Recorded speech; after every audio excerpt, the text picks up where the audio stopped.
now. And I think it was Gandhi who said haters gonna hate, but should haters be allowed to spread their bile on YouTube and other online services? And who's responsible for pulling the plug when they do? Each month, more than 1 billion unique users visit YouTube and watch over 6 billion hours of content. A small number of those videos can only be described as hateful.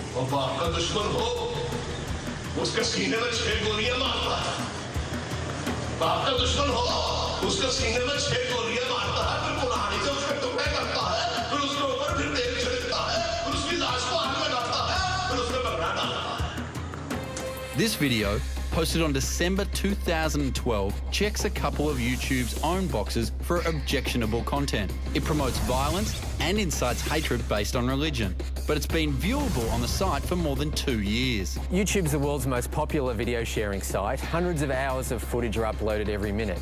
Most of that is completely benign and, in fact, a valuable service, but a small percentage of it is really horrible people saying really horrible things. Right now, YouTube has become a primary tool for extremist groups like ISIL and their sympathisers looking to spread hate and recruit followers. According to YouTube's own guidelines, there is a fine line between what is and what isn't hate speech. For instance, it's okay to criticise a nation, but not to incite hatred against a particular nationality. The web giant says it has staff reviewing flagged content 24/7. But the key word here is flagged, meaning it relies on its users to report questionable videos. It's a game of whack-a-mole. Banning one video, even if you can keep it off of one site, it'll just pop up somewhere else on the internet. But with terror threat levels set to high in Australia and other countries around the world, should YouTube be doing more to silence the voice of hate? Well, Dr. Andre Obler is the CEO of the Online Hate Prevention Institute. Andre, do you think YouTube is doing enough to monitor and take down these hate videos? I think the policies that YouTube, Facebook, Twitter and the other companies have is actually not too bad. The problem we've got is there's a gap between their on-paper policy and the actual day-to-day implementation. So the policy may say something should come down, but in practice it just doesn't happen. All right, Andre, let's say for a minute one of my videos gets taken down. What's to stop me just uploading it again with a different name? At the moment, not all that much. The Online Hate Prevention Institute did a report a couple of years ago where we looked at a case where videos were being re-uploaded like this en masse.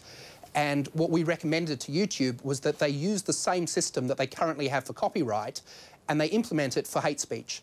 So what that means is they would take a digital fingerprint of the video once it's been removed and they store that in a database. The next time someone tries to upload it, they look at the database and they say, we've seen this before, we've already made a decision about it, and they don't allow it to be uploaded. That system could work, but as far as we're aware, it hasn't yet been implemented. Andre, I want to play you a video. I find this one particularly offensive. In your professional opinion, does this one need to be taken down ASAP?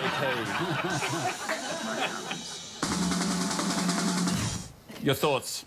I think, really, there's a level of personal opinion and taste which is up to individuals. You might have a strong case to report it and write to YouTube, but ultimately I'm not sure they're going to agree with you. Are you a believer? No. They always say no. They always say that's the first rule of being a believer. I just got believer and One Direction are written all over him. Yeah. Nicely played, Andre. Thanks so much for speaking to us. OK, thank you.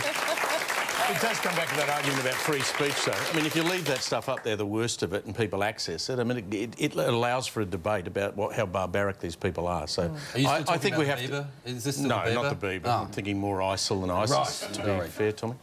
Well, we have to take a break, but heaps more to come, including cricket's latest sledging saga. Stay with us.